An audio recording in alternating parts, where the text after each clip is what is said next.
नमस्कार दोस्तों, मैं हूँ साहिल और इस वीडियो में मैं आपको सिखाऊंगा Pelton wheel that is the Pelton turbine. चलिए शुरू करते हैं।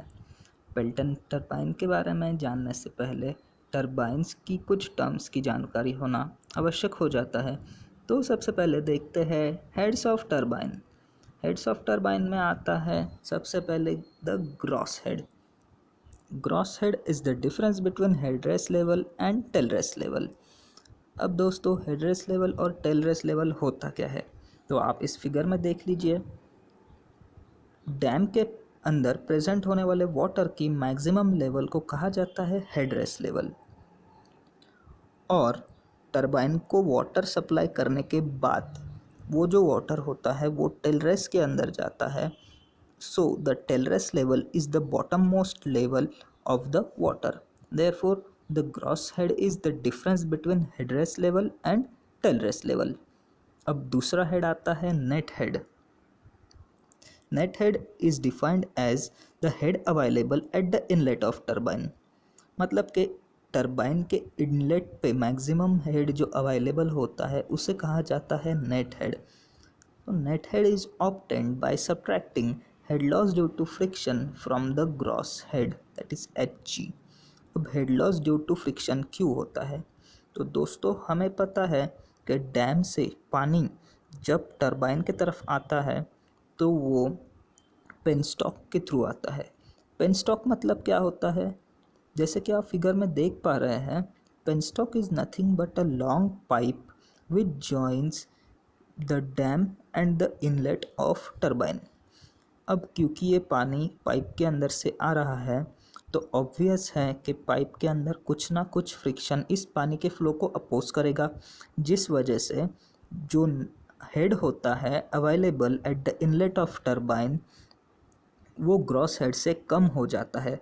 Therefore according to the definition we know that capital H, that is net head, is equal to Hg minus Hf, where Hf is head loss due to friction। आप देख पा रहे हैं Hf का फॉर्मूला आता है 4FLV square divided by D into 2G। अब आगे देखते हैं इफ़िशियंसीज ऑफ टरबाइन। सबसे पहली इफ़िशियंसी आती है hydraulic efficiency. So hydraulic efficiency is ratio of power delivered to runner to the power supplied by water at the inlet of turbine. तो दोस्तों, power delivered to runner is nothing but the runner power and power supplied at inlet is nothing but the water power. So दोस्तों, इस slide पे आपको दिख रहा है runner power calculate करने के लिए दो फॉर्मूले। पहला फॉर्मूला जो है वो पेल्टन टरबाइन के लिए है और दूसरा फॉर्मूला रेडियल फ्लो टरबाइन के लिए है, जो कि हमें इस वीडियो में काम नहीं आएगा। और नेक्स्ट फार्मूला आता है वाटर पावर कैलकुलेट करने के लिए, which is extremely important formula W into H upon 1000 kilowatt. इस स्लाइड पर आपको दिख रहा है फॉर्मूले के कुछ नोटेशंस दिए गए हैं, तो ये भी आप अपनी जानकारी के लिए देख लीजिए।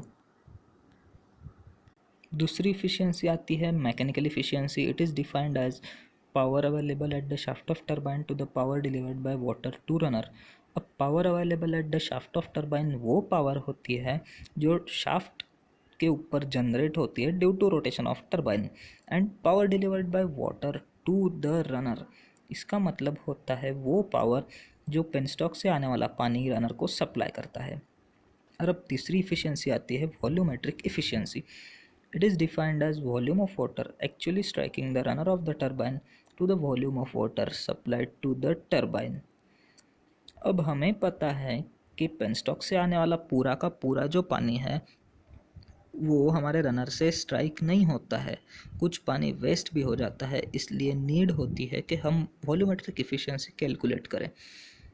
और चौथी इफिशियंसी आती है overall efficiency. It is defined as the ratio of power available at the shaft of turbine to the power supplied by water at the inlet of turbine. In short, it is the ratio of shaft power to water power। और हम overall efficiency को product of mechanical efficiency और hydraulic efficiency ऐसे भी define कर सकते। अब हम आते हैं पेल्टन व्हील की तरफ। Pelton wheel is a tangential flow impulse turbine. तो सबसे पहले इम्पल्स टरबाइन का मतलब जान लेते हैं।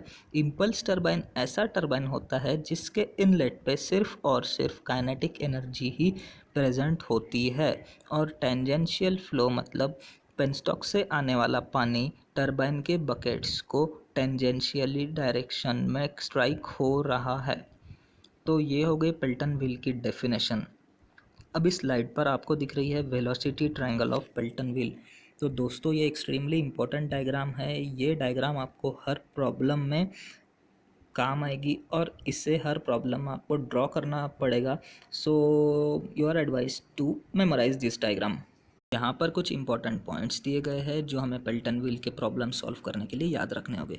सबसे पहला पॉइंट आता है velocity of jet at inlet which is denoted by v1 is equal to cv into under root of 2gh, where cv is coefficient of velocity of jet, g is the acceleration due to gravity and h is the net head। Second formula आता है velocity of wheel का। अब याद रखिए दोस्तों, Pelton wheel के लिए हमेशा u is equal to u1 is equal to u2 होगा।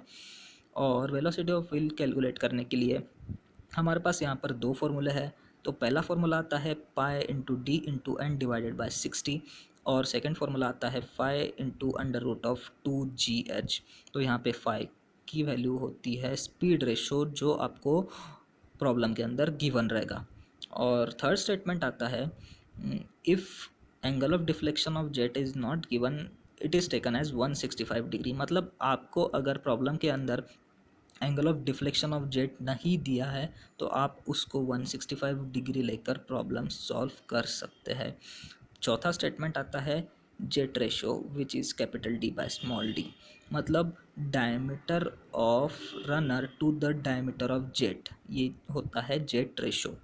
उसके बाद फिफ्थ स्टेटमेंट आता है number of buckets on wheel which is z is equal to 15 plus capital D by 2d। और सिक्स्थ स्टेटमेंट जो आपको दिख रहा है वो है discharge to the turbine. Discharge को डिनोट करते हैं Q से, which is equal to area of jet into v1। अब कुछ प्रॉब्लम्स में पूछा जाता है कि डिज़ाइन ऑफ पेल्टन व्हील। तो डिज़ाइन ऑफ पेल्टन व्हील में हमें जो कैलकुलेट करने वाली चीज़ें हैं वो 5 चीज़ें हैं, तो वो भी हम देख लेते हैं। सबसे पहले चीज़ आती है diameter of jet which is denoted by small D, diameter of wheel which is denoted by capital D, width of the buckets उसको हम 5 इंटू स्मॉल डी इस फॉर्मूले से कैलकुलेट करते हैं। उसके बाद डेप्थ ऑफ द बकेट आता है तो उसे हम 1.2 इंटू स्मॉल डी इस फॉर्मूले से कैलकुलेट करते हैं। और जो आखिरी पॉइंट आता है वो है number of buckets on wheel. अब यहाँ पर मैंने पेल्टन व्हील के ऊपर एक प्रॉब्लम ले रखा है, तो आप इसे रीड कर सकते हैं। और अगर आपको कोई डाउट्स आए, कोई क्वेश्चंस आए, तो आप कमेंट बॉक्स में मुझे क्वेरीज सेंड कर सकते हैं।